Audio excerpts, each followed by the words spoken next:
Assalamualaikum warahmatullahi wabarakatuh. Kami dari kelompok 4, Manajemen A semester 4. Di sini kami akan mempresentasikan tentang obligasi. Sebelumnya, mari kita pahami terlebih dahulu abstrak di bawah ini. Yang pertama, investasi. Investasi adalah penanaman modal yang ditanamkan dalam suatu aset yang bertujuan untuk mendapatkan keuntungan di masa datang dan biasanya berjangka panjang dalam memperoleh benefitnya. Yang kedua, pasar modal.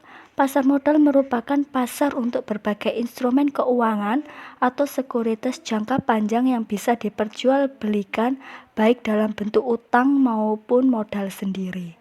Yang ketiga, investasi di pasar modal. Investasi di pasar modal ini dibagi menjadi dua jenis, yaitu investasi dalam surat kepemilikan atau saham dan investasi dalam surat utang atau obligasi. Asal mula obligasi. Obligasi diterbitkan oleh Liberty di pemerintah Amerika Serikat pada Perang Dunia I. Liberty Bond atau obligasi Liberty didirikan untuk mendapatkan pendanaan guna menutupi defisit negara dengan cara menjual dan mengiming-iming imbalan bunga yang lebih tinggi. Berikut contoh gambar yang digunakan Amerika Serikat untuk mempromosikan obligasi. Obligasi Liberty ini dipasarkan dan diklaim sebagai investasi yang paling aman di dunia karena diyakinkan dan menjadi kepercayaan penuh terhadap negara. Sampai sekarang, obligasi terus berlangsung dan jumlahnya pun makin besar. Hampir semua negara termasuk Jepang, Inggris, Indonesia, dan lain sebagainya juga menggunakan sistem obligasi. Sebelumnya, apa ada yang sudah tahu apa itu obligasi? Nah, di sini kami akan menjelaskan bahwa obligasi adalah suatu pernyataan hutang dari penerbit obligasi kepada pemegang obligasi dan janji untuk membayar kembali pokok hutang beserta kupon bunganya kelak pada saat jatuh tempo pembayaran. Berikut ini adalah contoh gambar dari surat obligasi. Di sini ada beberapa karakteristik dari obligasi. Yang pertama, nilai obligasi, yaitu jumlah dana yang dipinjam. Yang kedua, jangka waktu obligasi, masa jatuh tempo atau berakhirnya masa pinjaman. Principal rate yang dibayarkan kepada pemegang obligasi pada masa jatuh tempo. Coupon rate, pembayaran bunga kepada pemilik obligasi selama jangka waktu obligasi. Indentur, kesepakatan hukum antara perusahaan penerbit obligasi dan perwalian obligasi yang mewakili pemegang obligasi. Tingkat penghasilan lancar, obligasi mengacu pada ketentuan yang diperoleh oleh pihak yang membeli obligasi dari bunga yang telah ditetapkan terhadap harga obligasi di pasaran. Yang terakhir, peringkat obligasi mencakup penilaian tentang potensial resiko masa depan dari suatu obligasi.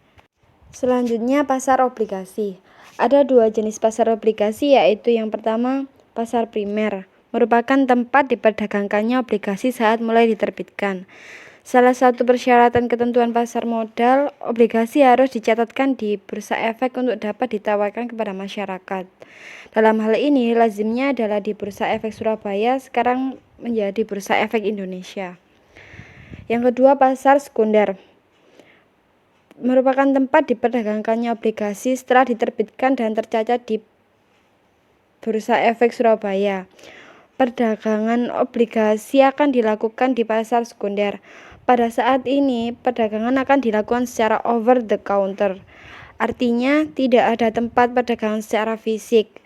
Pemegang obligasi serta pihak yang ingin membelinya akan berinteraksi dengan bantuan perangkat elektronik seperti email, online trading, atau telepon. Waktu jatuh tempo obligasi merupakan waktu yang ditentukan perusahaan emiten atas obligasi. Masa berlaku obligasi tergantung kepada lembaga atau badan yang menerbitkannya. Umumnya antara 5-10 tahun. Semakin pendek durasi obligasi berarti semakin kecil pengaruhnya terhadap tingkat suku bunga. Semakin panjang durasinya, maka semakin sensitif terhadap perubahan suku bunga. Kupon atau pembayaran bunga tetap. Kupon adalah tingkat bunga yang dibayarkan oleh perusahaan emiten setiap periode hingga waktu jatuh tempo obligasi kepada investor sebagai balas jasa atau investasi yang ditanamkannya. Umumnya, nilai kupon obligasi akan lebih tinggi dibandingkan dengan bunga deposito, tetapi lebih rendah dari suku bunga pinjaman kredit bank. Semakin tinggi kupon yang ditawarkan oleh suatu obligasi berperingkat tinggi, maka investor cenderung akan membeli obligasi tersebut karena dianggap yang paling memberi manfaat adalah menguntungkan bagi dirinya. Selanjutnya, kurs atau nilai tukar. Perdagangan dan investasi internasional menjadikan nilai suatu mata uang sebagai salah satu informasi yang diperlukan dalam pasar uang maupun pasar modal. Nilai tukar rupiah terhadap mata uang lainnya sangat berpengaruh bagi perusahaan yang ingin melakukan investasi. Karena apabila pasar valuta asing lebih menarik daripada pasar modal, maka investor akan beralih kepada pasar valuta asing. Sehingga perubahan nilai tukar akan berpengaruh terhadap harga pasar obligasi di pasar modal.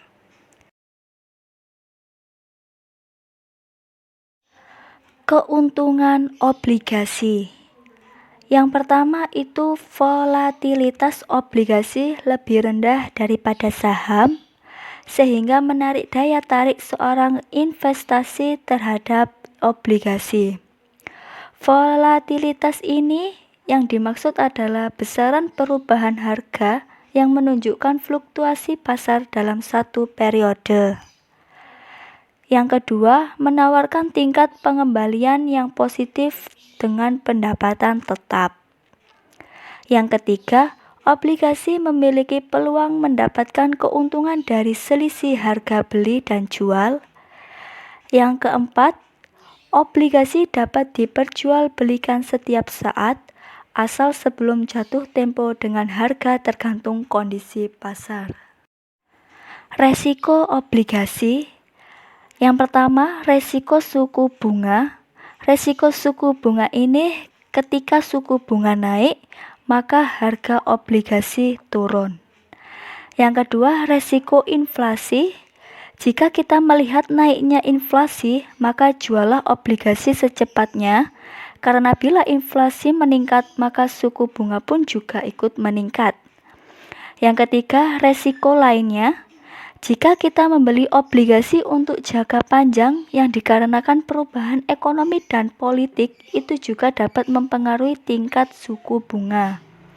Yang keempat, untuk obligasi yang berdominan mata uang asing, fluktuasi nilai tukar valuta asing terhadap rupiah menjadi resiko. Dan ini harus diperhatikan agar investasi kita terlindung dari kerugian akibat selisih kurs. Sekian presentasi dari kelompok kami yang membahas tentang obligasi ini. Apabila ada salah kata yang terucap, kami meminta maaf sebesar-besarnya. Terima kasih dan Assalamualaikum warahmatullahi wabarakatuh.